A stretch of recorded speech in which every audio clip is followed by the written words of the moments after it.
ఏలూరు జిల్లా Ramakrishnapuram flyover bridge కింద జరిగిన హత్య కేసులో నిందితుడిని పోలీసులు అరెస్టు చేశారు.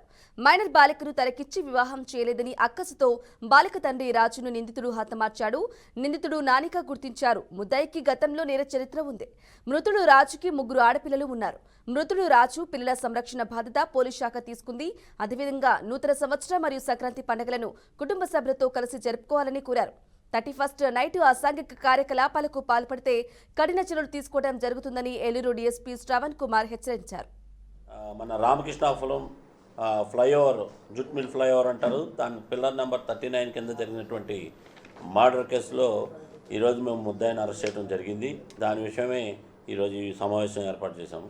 ఇందులో ముఖ్యంగా ఈ పిల్లర్ నెంబర్ చనిపోయినటువంటి అసామైనటువంటి షేక్ వెంకట కనకరాజు ఎలియాస్ రాజు, ఇతను 3 పిల్లలు కలిగారు. భార్య చనిపోయింది. ఇక్కడ కాపురం ఉంటూ కూలి పనులు చేసుకుంటూ జీవిస్తుంటాడు. అయితే ఇందులో ముద్దాయి ఇతను నాని అని ఉన్నాడు. ఇతను ఈ పెద్ద పాపని పెళ్లి చేసుకుంటానని అడగటం, అదేవిధంగా ఆ పాప చుట్టూ తిరగటం చేస్తుంటే మైనర్ బాలిక అవటంతో అతను గత 6 నెలల నుంచి ఈ పిల్లల్ని తీసుకొని నారాయణపురం తన అత్తగారింటి వైపుకి వెళ్ళిపోయాడు.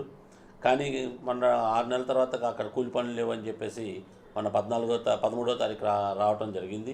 వచ్చిన తర్వాత ఆ రోజునాడు ఇతను ఎప్పుడైతే వచ్చాడో ఈ ముద్దాయి తెలుసుకొని ఇతను అడ్డు తొలగించుకుంటే ఆ పిల్లలకి ఎవరు ఆ తల్లి లేదు కాబట్టి తండ్రి కూడా లేకపోవడంతో ఈ పిల్లల్ని మనం ఎట్లయినా బెదిరించైనా పెళ్లి చేసుకోవచ్చు అనే ఒక నమ్మకం, ఒక దీన్ని పెట్టుకొని ఇతను నీ వల్ల నీ పిల్లల్ని దాసేసో తీసుకొని రమ్మని చెప్పి ఇతనితో ఘర్షణ పట్టడం, అదేవిధంగా ఇతను చూసుకొని ఎట్లయినా ఇతను అడ్డు తొలగించాలని ఒక పథకం ప్రకారం వాడు అతన్ని ఏదైతే 39 కానా దగ్గర పక్కన ఉన్నటువంటి దీని దగ్గర మాట పెంచుకొని అతన్ని ఈ గడ్డం కింద పదునైన ఆయుధంతో కోసేశాడు.